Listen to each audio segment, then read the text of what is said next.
Então, cumprimento a igreja com a graça e a paz de Jesus. Amém?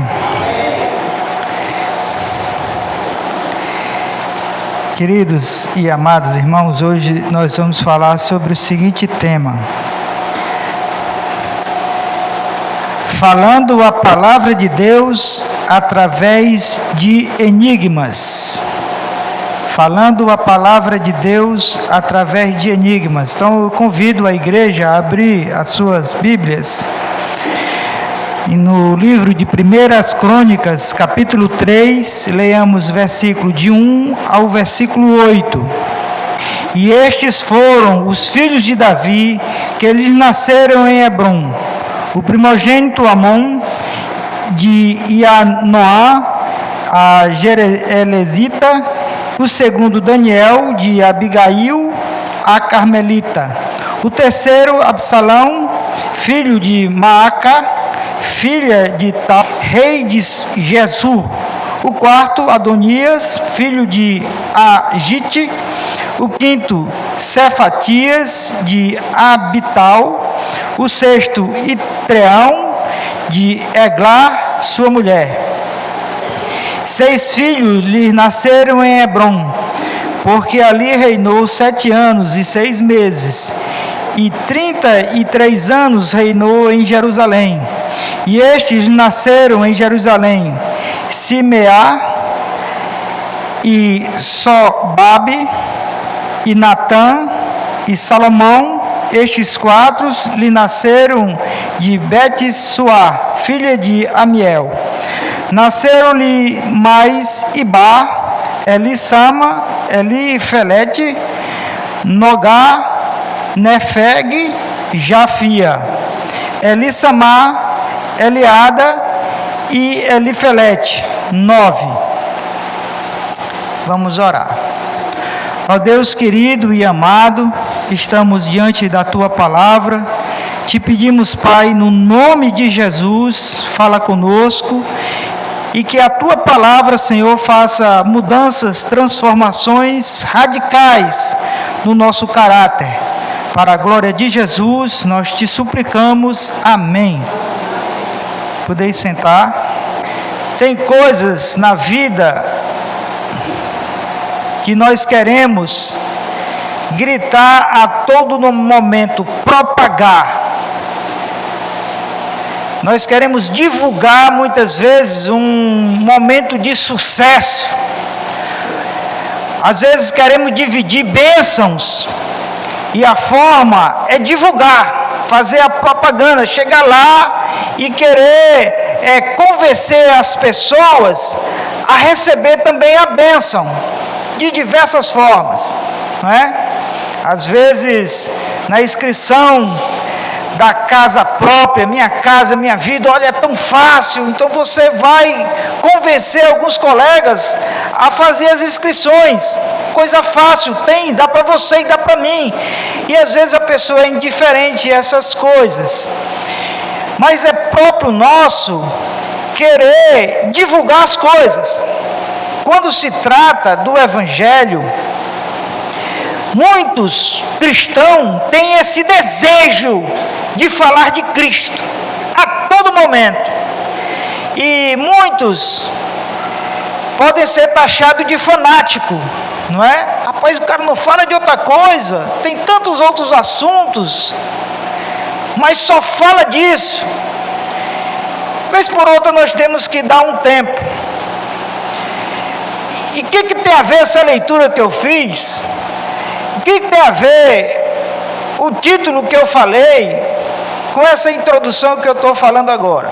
Vamos ver se eu consigo fazer com que os irmãos entendam isso, né? Falando a palavra de Deus através de enigma.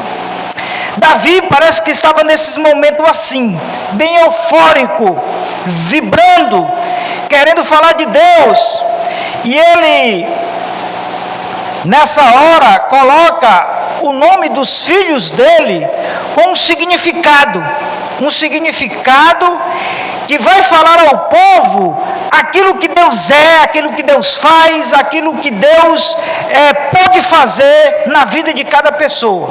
Então não tem como sair com um megafone, com esses carros de sons, pancadão, e fazer zoada pela rua. Não tinha como naquela época ele fazer isso. Mas tinha como ele divulgar isso, através da sua família, através dos seus filhos. Ora, o que nós fazemos ao colocar o nome dos nossos filhos, não é? Então, meus pais, por exemplo, colocaram o nome das minhas irmãs, uma é Joseana, a outra é Josana, tenho duas irmãs. Então, é a união de José com Ana. Aí o nome da minha irmã é Joseana. E a outra, como veio sem planejamento, tiraram só o E. Aí ficou Josana. A união de José com Ana. Então tenho duas irmãs, uma Joseana, outra Josana. Então isso lembra meu pai e minha mãe, não é? E assim nós fazemos com os nossos filhos. Algo ou alguma coisa, não é para homenagear alguém, ou porque nós achamos aquele nome bonito e mexeu conosco, e eu quero lembrar isso, eu quero marcar isso. Eu me lembro que ainda adolescente, 14, 15 anos, eu escrevia o nome do meu filho, primogênito. Eu escrevia, enrolava no papel, dobrava, passava durex, dobrava novamente, passava durex, ficava dessa grossura e escondia em algum canto. E eu fazia isso porque eu era um sonhador. E algum dia, meu primogênito terá esse nome, não é? E nasceu o primogênito, depois de quase 20 anos, ou 10 anos depois, que eu sempre vinha escrevendo, no meu pensamento eu escrevia. E colocava o nome, nasceu e coloquei o nome do meu primogênito, o nome que eu sempre sonhei. E isso, cada um de nós temos uma história. Você tem o seu nome. Meu pai, na loucura dele, nas grosserias dele, ele dizia uma coisa que de certo tem algum valor, não é? Mas nem tanto assim, uma coisa a se pensar. Ele dizia o seguinte: a pessoa só nasce uma vez, não tem o direito de ter o seu próprio nome. Eu não vou colocar o nome do meu filho Júnior, nem filho, nem neto. O nome tem que ser o nome exclusivo dele. Tem uma certa razão, não é? Que aí a gente coloca o nome fulano não sei o que, neto, né? O irmão Neto, está dizendo apelido, né? Júnior, filho, etc. Mas, de qualquer forma, você está lembrando e querendo que marque na sua família. Davi, a obsessão dele, o que ele mais queria era que o povo de Israel não esquecesse de Deus. Ele tinha esse desejo no coração, que o povo de Israel não esquecesse de Deus.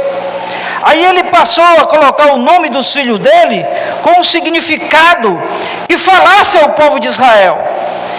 E o povo judeu, ele tinha uma característica toda peculiar, a língua própria deles. Eles falavam hebraico, por isso de onde vem esse nome, os hebreus, não é? Os hebreus, porque por causa da língua hebraica. E Davi colocava nomes com um significado em referência ao Senhor Deus, para que o povo lembrasse de Deus. E outras nações, muitas vezes, eram impactadas pelo próprio Deus. A gente vê que Deus usando o rei Ciro, não é? Persa, para abençoar Israel. Muitas vezes usou o rei dos filisteus, inimigos, vamos dizer assim, o principal inimigo de Israel naquela época. Mas vez por outra, os próprios filisteus abençoavam o povo de Israel. Não foi aquele caso de Davi, por exemplo, que liderou por alguns anos o exército dos filisteus, combatendo os inimigos de Israel. Primeiro filho de Davi, ele colocou o nome de Anom. e eu procurei aqui o significado, e não gostei muito. Diz assim, o oculto, aquele que está escondido, né, camuflado. E Daniel significa: o Senhor é o meu juiz.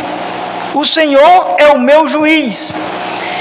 Absalão, a Bíblia fala mais de Absalão, não é? Porque Absalão, ele teve uma história toda particular, porque o desejo de Absalão era ser rei de Israel. E Absalão significa paz de Deus. Meu pai é paz. O significado falava ao povo, só que Absalão não fez jus ao seu nome, né? Nós sabemos a história de Absalão. Adonias significa, indica uma pessoa cautelosa, que não se esbanja em dinheiro, né? Que não se estriba naquilo que tem. Um homem simples. Natã significa ele deu, ou um presente de Deus. Salomão significa o pacífico. Era dessa forma que Davi usava o seu megafone, para que chegasse aos ouvidos do povo, dizer: olha, Deus é juiz, Deus é paz, Deus é pai, Deus não quer que você se estribe naquilo que você tem para humilhar as pessoas. Vê nos seus filhos, vê na sua família. Então, esse enigma, para que o povo de Israel compreendesse, entendesse que o nosso Deus é um Deus poderoso. Agora, 3 filhos de Davi, que são de certa forma desconhecidos, que têm um significado todo particular. Esses do versículo 8, Elissama, Eliada e Elifelete. Eu posso até ter pronunciado todos os nomes errados, irmãos, né? São nomes, não são difíceis, é diferente, não é? E eu não sou muito de enrolar minha língua para falar alguns nomes diferentes, tá certo? Mas vamos ficar aqui. Elissama significa Deus ouve. Veja a importância que Davi queria transmitir ao povo. Olha, Deus nos escuta, Deus ouve a oração que é feita nesse lugar. Observe isso, Deus está atento. Então o nosso Deus ouve, escuta as nossas palavras impossíveis, aquelas palavras que a gente diz com grosseria, sem pensar. Então a Bíblia diz que Deus não vai tomar ninguém por inocente. Nós temos que ter muito cuidado com a nossa linguagem, a nossa forma de fala, para não andar falando palavras chulas. Então, certa vez aqui no culto de doutrina, nós falamos sobre o uso da autoridade com submissão. Saber usar da autoridade que Deus nos dá, mas ser submisso ao próprio Deus. Porque nós temos que ser pessoas decisivas, temos que dizer sim na hora que é para dizer sim, não na hora que é para dizer não, mas usar com expressão de amor, de carinho com as pessoas. E às vezes temos que ser decisivos, duro. Deus nos escuta, Deus está nos ouvindo. Deus ouve nossas queixas quando estamos em aflição. No Salmo 69, o versículo 13 diz: eu, porém, faço a minha oração a Ti, Senhor, no tempo aceitável. Ó Deus, ouve-me, segundo a grandeza da Tua misericórdia, segundo a verdade da Tua salvação. Então o Senhor, Ele nos ouve. Você sabia disso? Que Deus está te ouvindo? Nós temos aqui, nas terça-feira, o nosso culto de oração. E é impressionante como os irmãos, quem participa do culto de oração, tem essa preocupação de pedir pelo vizinho, de pedir pelo amigo, de pedir pelos filhos, pela família, pela igreja, de pedir pela nossa liderança, o povo batista do Brasil, pelos nossos missionários. Nós colocamos os nossos joelhos no chão, nós oramos, nós nos inclinamos na presença do Deus que nos ouve, porque isso é ensinamento da Bíblia.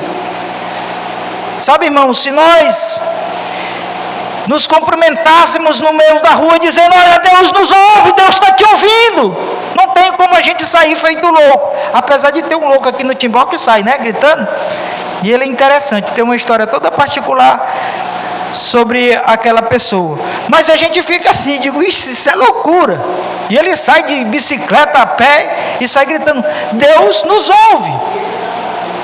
E dessa forma que Davi fala ao povo de Israel: Elissama, Deus está a nos ouvir. Salmo 69, e no verso 33 diz: porque o Senhor ouve os necessitados e não despreza os cativos. O segundo nome, Eliada, significa Deus conhece, ou então Deus vê. Era isso, essa mensagem que Davi queria encravar na mente, no coração do povo de Deus. Deus te conhece. Muitas vezes nós estamos com a nossa autoestima lá embaixo,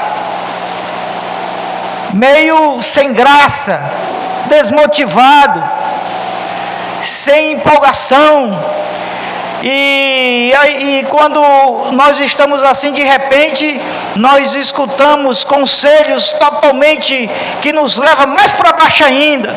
Não sei para que esse negócio de igreja, não é? Eu quero me libertar da religião.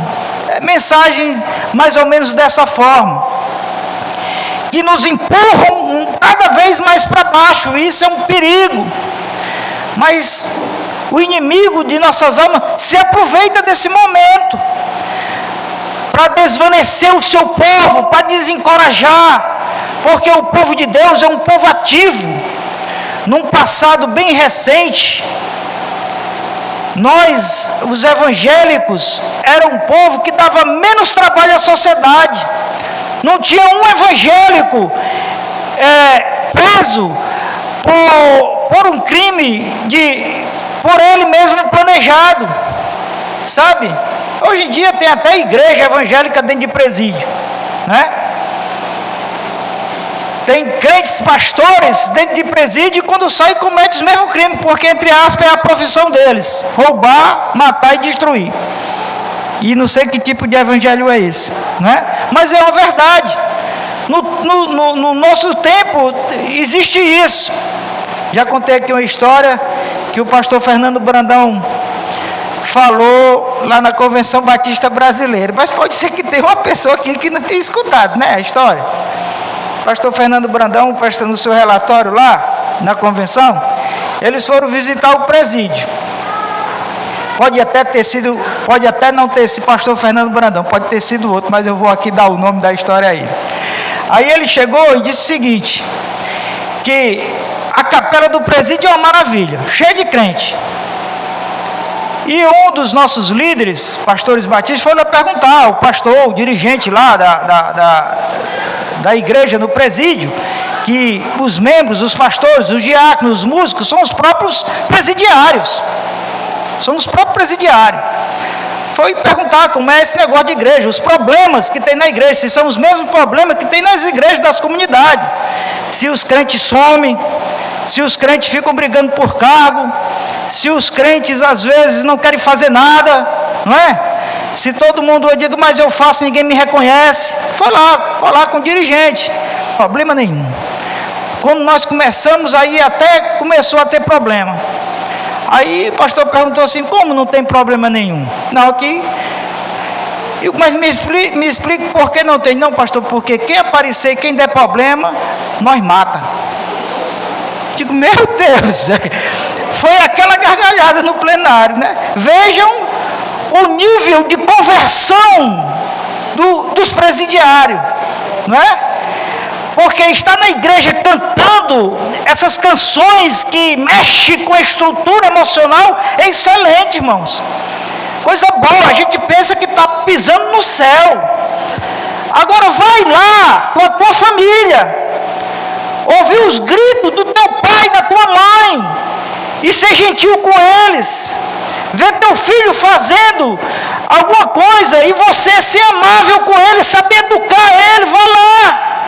Quando o teu patrão é injusto contigo, desaforado e te enche de nome feio, aí você se mantém com uma postura de um cristão.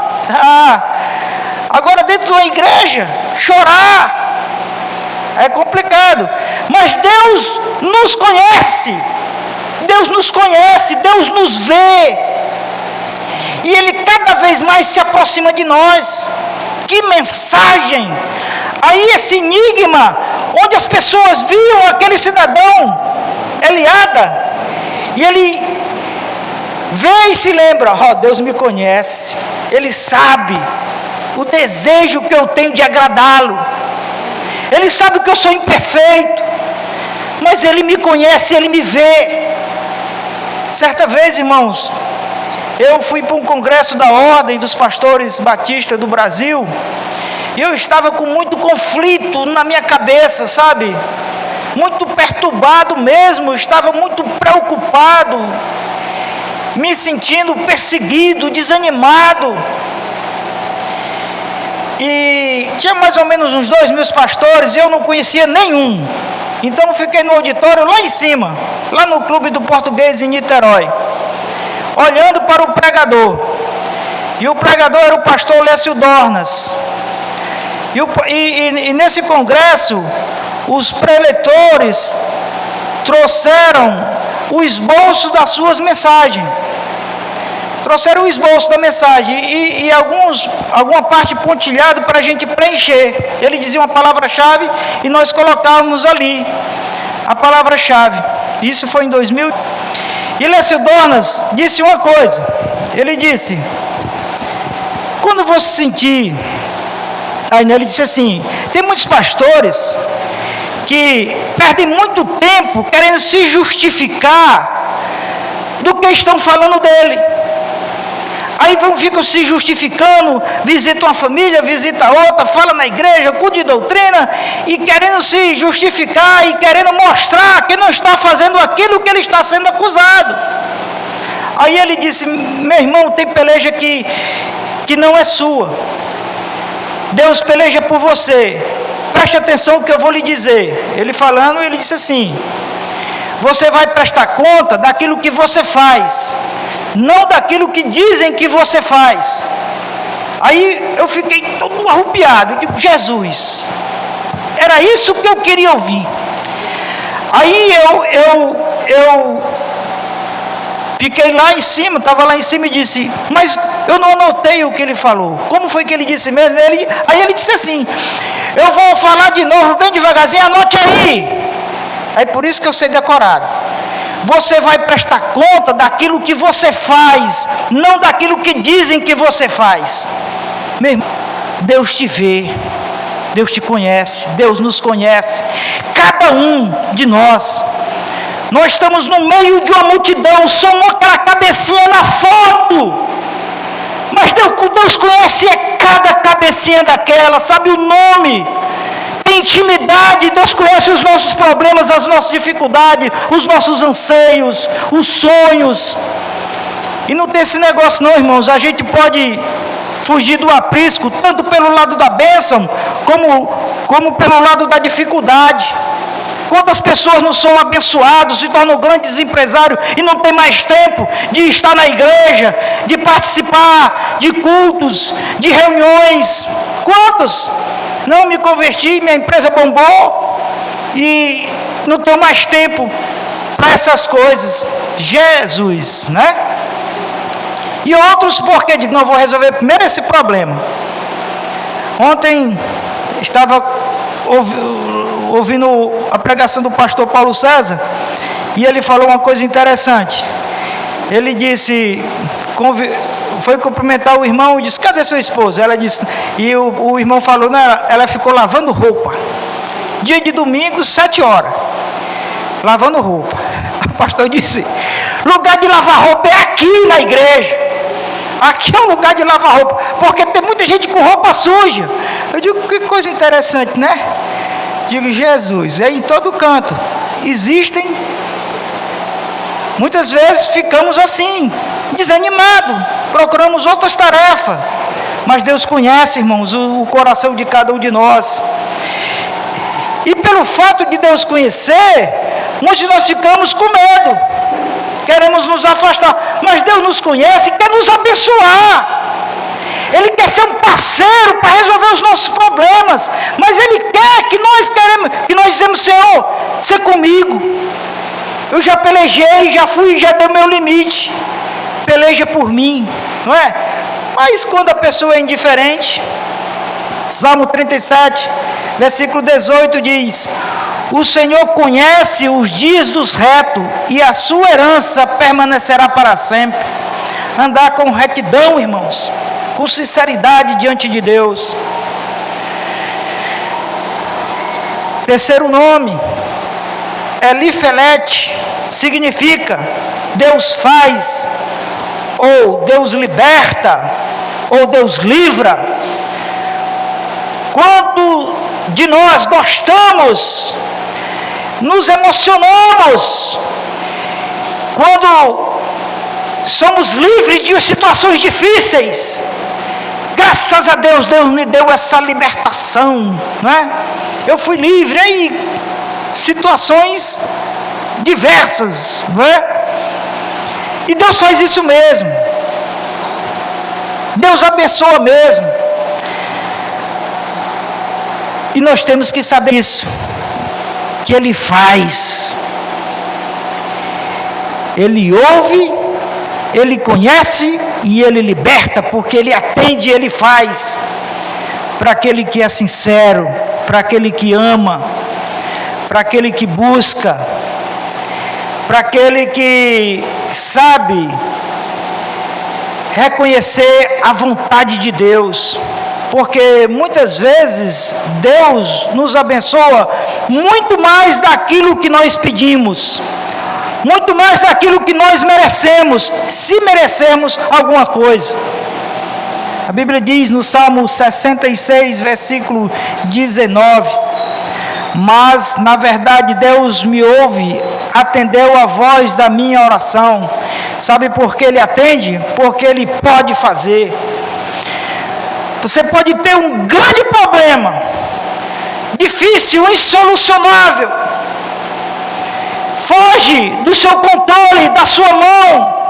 Quantos de nós estamos assim agora? Mas saiba de uma coisa, que o nosso Deus é muito maior do que os nossos problemas. A força dele é tremenda. Pensa numa coisa que tem força. Eu fui visitar o aquário lá em Natal. Não gostei muito não, mas é uma atração turística. Não estou querendo também desestimular os irmãos que o aquário de Natal, né? Mas lá tem uma piscina que tem um tubarão. Você pode tocar no tubarão. Você tem que passar um produto químico lá, pegar no tubarão. Tem vários tipos de peixe no aquário. Peixe. Mas de repente tem um lado que é um zoológico.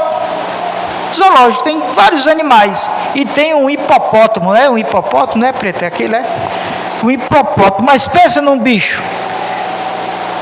Dá uma parede, dá uns 6 metros. Jesus! Digo, meu Deus do céu, como é que trouxeram esse animal para cá? Né? Quem?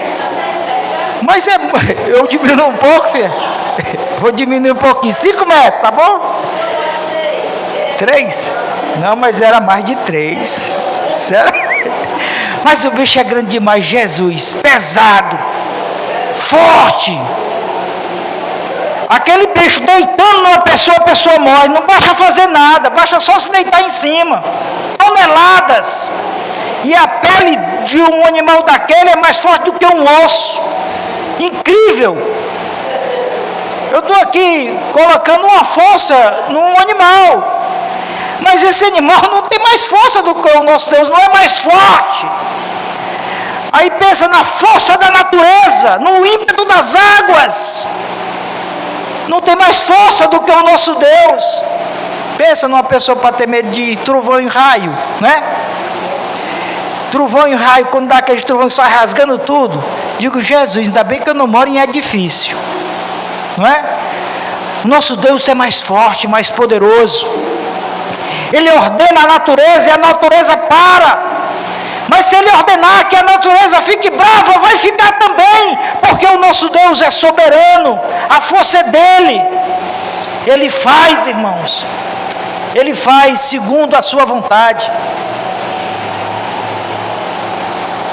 Muitas vezes nós não nos conformamos quando Deus faz a sua vontade, e a vontade de Deus não é aquilo que nós queríamos,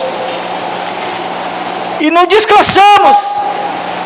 Aí a gente escuta, me perdoe, se não quiser perdoar não tem problema, muitos babacas que pregam aí pelo rádio, e ficam dizendo, exija de Deus, bote Deus na parede. Que babaquice, irmãos, botar Deus na parede. E muitas pessoas ainda gostam disso. Deus tinha a obrigação de obedecer o seu pedido, se você for fiel à corrente. Deus não tem obrigação de nada, irmãos. Ele é soberano, a vontade é dEle. Tem coisas que nós não sabemos, não entendemos. Por exemplo, quando Moisés desceu lá do Sinai, ele vinha com as tábuas da lei, e uma das leis era não matarás. Moisés ficou indignado, quebrou ali a lei, a tábua da lei. E quando Moisés viu o povo adorando o bezerro de ouro, Deus disse, agora mata. Quem estava adorando o bezerro? Tem escrito lá, não matarás, e Deus ordenou para matar. E agora? Né? Deus é soberano. Eu não sei explicar. Se você souber, me ensine. Não é?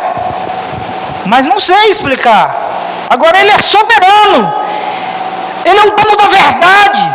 Mas muitas vezes nós não nos conformamos quando Deus responde de uma forma diferente. Diferente daquilo que eu planejei. Porque tem gente que ora, pede, aí já formula a resposta. Se não for aquilo, é o inimigo, não sei o que. Jesus, onde você está aprendendo a servir a Deus? Deus, Ele liberta, porque Ele elimina aquele que nos persegue. Deus nos dá companheiros fiéis. A gente vê, Eliseu substituiu Elias. A gente vê Moisés preparando o seu substituto, Josué. A gente vê na Bíblia Pedro e João andando juntos, sendo livre, liberto pelo Senhor da cadeia. A gente vê Paulo e Silas presos e serem libertos de uma forma sobrenatural. Sabe por quê? Porque Deus faz, Deus atende e realiza os seus propósitos com o povo dele. Você pode ser um instrumento de Deus. Nós podemos ser um instrumento de Deus, porque Deus realiza a sua obra com a sua igreja. Salmo 106 e versículo 44 diz: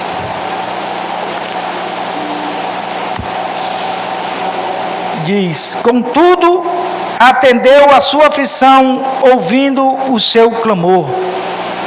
Clamemos, pois, ao Senhor, porque Ele ouve, Ele conhece e Ele faz.